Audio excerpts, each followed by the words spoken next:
শুভ সন্ধ্যা। আমি ডক্টর চিরশ্রী সরকার, consultant physician. তো আজকে খুব সংক্ষেপে কিছু সিমটমস কার্ডিওভাস্কুলার ডিজিজ মানে হার্টের সমস্যা হলে কী কী সিমটমস হতে পারে এটা নিয়ে আমরা খুব সংক্ষেপে আলোচনা করব। বিকজ আমরা সবাই জানি 28 সেপ্টেম্বর, যেটা আমরা ওয়ার্ল্ড হার্ট ডে বলে জানি। তো একটা হার্ট অ্যাটাক হলে কী কী সিমটমস হতে পারে, যেটা প্রথমেই আমাদের মাথায় আসার তো সিমটমস, সেটা হলো চেস্ট পেন। হার্ট অ্যাটাকের প্রথম সিমটমস হচ্ছে চেস্ট পেন বা বুকে ব্যথা। তো যে কোনো বুকে ব্যথাই ইগনোর করার নয়। তো বুকে ব্যথা যেটা আমাদের প্রথম মাথায় আসে, বুকে ব্যথা কোথায় হতে পারে, where that chest pain is, or what the type of the pain. So where and what the type of the pain, that is the most concerning part. So আমাদের এটা মাথায় রাখতে হবে যে বাদিকে বুকে ব্যথাগুলোই যে হার্ট অ্যাটাকের কারণ তা কিন্তু নয়।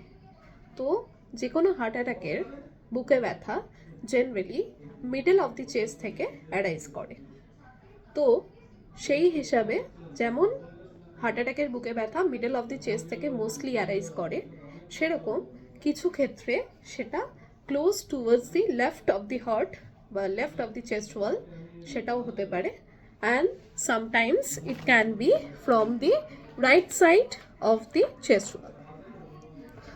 সো আমরা যদি খুব সংক্ষেপেও ভাবি ব্যাপারটা, তো যে কোনো হার্ট অ্যাটাকের pain mostly middle of the chest থেকে অ্যারাইজ করে এবং সেই বুকে ব্যথা জেনারেলি রেডিয়েট করে, তার মানে ব্যথাটা ছড়ায়, পিঠের দিকে ছড়ায়। That can be radiating to the back or towards the medial side of the left hand till the finger tips.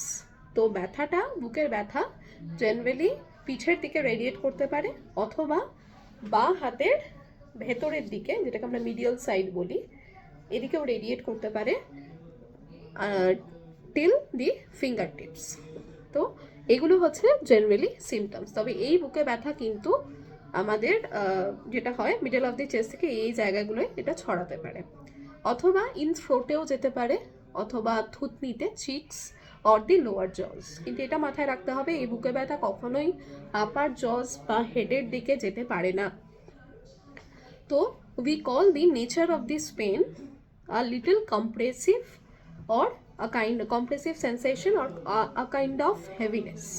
তো যেটা সবাই পেশেন্টসরা বলবে যে আমার মনে হচ্ছে বুকে কেউ চেপে ধরে আছে বা কোনো পাথর রয়েছে বুকের ওপর, অথবা কেউ কোনো দড়ি দিয়ে বুক চেপে রয়েছে, তার মানে it's a kind of compression, অথবা এটাকে আমরা বলতে পারি একটা হেভিনেস, খুব হেভি লাগছে, বুকটা ভারী ভারী লাগছে।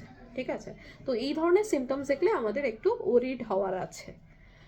তো এটা একটা ব্যাপার। দ্বিতীয় কথা হচ্ছে, এই ধরনের বুকে ব্যথা generally is link to exertion. That means এটা অন এক্সারশন বুকে ব্যথাগুলো হয়, যেমন that is link to a heavy walk.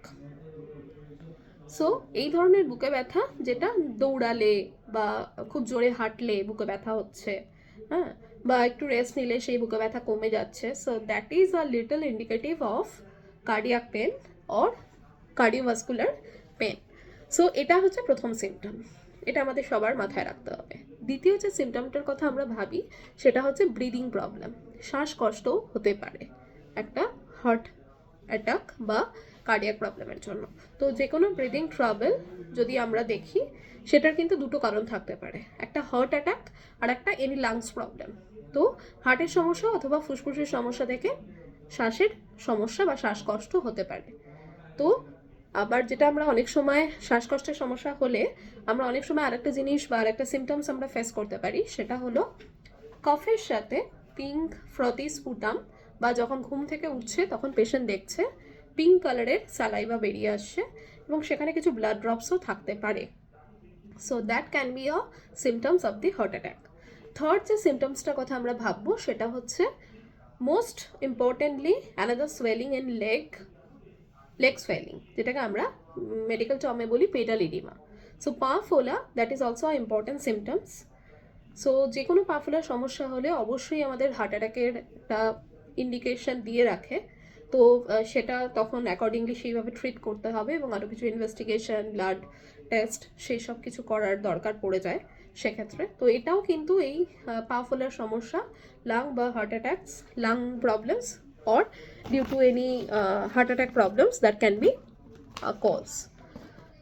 Last but not the least, that the next symptoms, that is unconsciousness, or in medical term we can call it as syncope. So syncope বা unconscious হয়ে যাওয়া এটা কিন্তু যে কোনো কারণেই হতে পারে, ডিহাইড্রেশন থেকে হতে পারে, হিট বার্নে হতে পারে, হিট স্ট্রোক এগুলোতে হতে পারে। তো জেনারেলি কার্ডিয়াক প্রবলেম থাকলেও এরকম আনকনশাস হওয়ার সমস্যা থাকতে পারে, যেটাকে আমরা কার্ডিয়াক সিনকোপ বলি। যে কোনো কার্ডিয়াক সিনকোপ হলে ইমিডিয়েটলি আর্জেন্টলি যে কোনো এমার্জেন্সি হসপিটালে নিয়ে যেতে হবে, যেখানে প্রপার মেডিকেল সেট আপ রয়েছে এবং কার্ডিয়াক সেট আপ রয়েছে।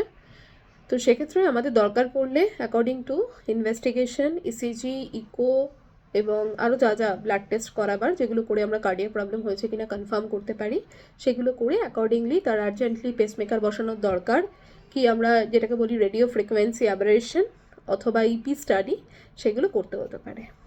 তো এই হচ্ছে মোটামুটি কার্ডিওভাস্কুলার অ্যাটাক বা যেটা হার্ট অ্যাটাক বলি তার কিছু সিমটমস, যেগুলো অবশ্যই আমাদের সাধারণ জনগণকে এই সব সিমটমসের ব্যাপারে অবগত থাকতে হবে। এইটুকুই আমার বলার ওয়ার্ল্ড হার্ট ডে উপলক্ষে। সো ধন্যবাদ, শুভ সন্ধ্যা।